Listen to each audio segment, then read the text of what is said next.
as I stood outside the entrance to the underground passages, heavy rain falling upon the cobblestone road, ready to take part in the city's famous ghost tour amongst a group of about 20 or 30 people, I felt a sense of nervousness and excitement in the atmosphere. I'd arrived in Edinburgh that afternoon, traveling light, just enough clothes to last the night, and my camera which had hung from my neck all day long, ready to snap up a piece of this beautiful historic city at any given moment. Throughout the day, I had taken part in the type of activities you'd expect from a tourist in the city. Starting off with a visit to Edinburgh Zoo around midday, then off to the famous Edinburgh Castle that stood towering above the city on a hilltop at around 4 p.m.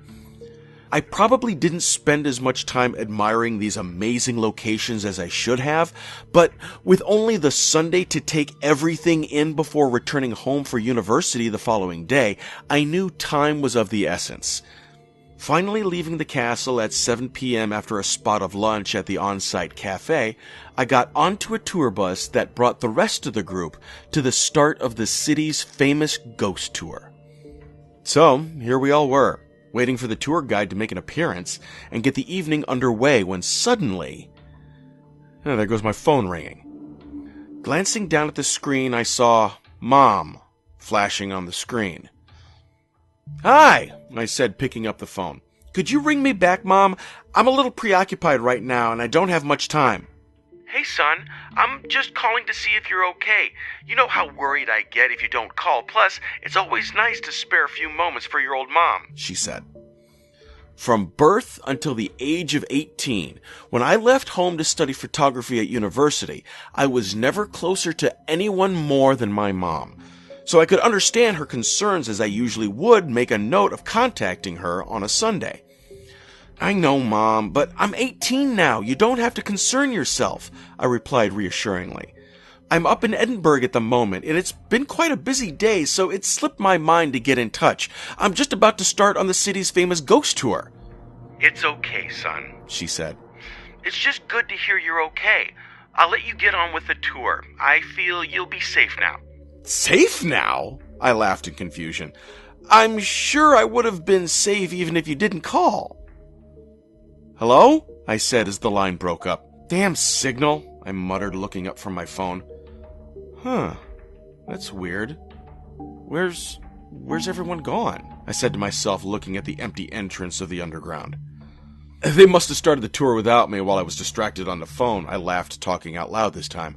"I'm sure I can catch up to them, though," I said, entering the gates in front of me that led to a flight of descending stone steps.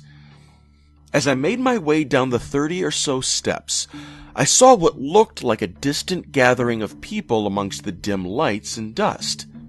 "That must be them," I said, speeding up my pace into a fast walk. About 50 yards of fast walking down a narrow stone corridor, I was stopped dead in my tracks. Stepping out from a room to my left stood the shadow of a 6-foot man. To say I was terrified would be an understatement. My heart jumping into the back of my chest, the breath rushing from my lungs, I looked up at the figure in absolute panic. "Calm down," came a voice breaking what seemed like an eternity of terror and silence.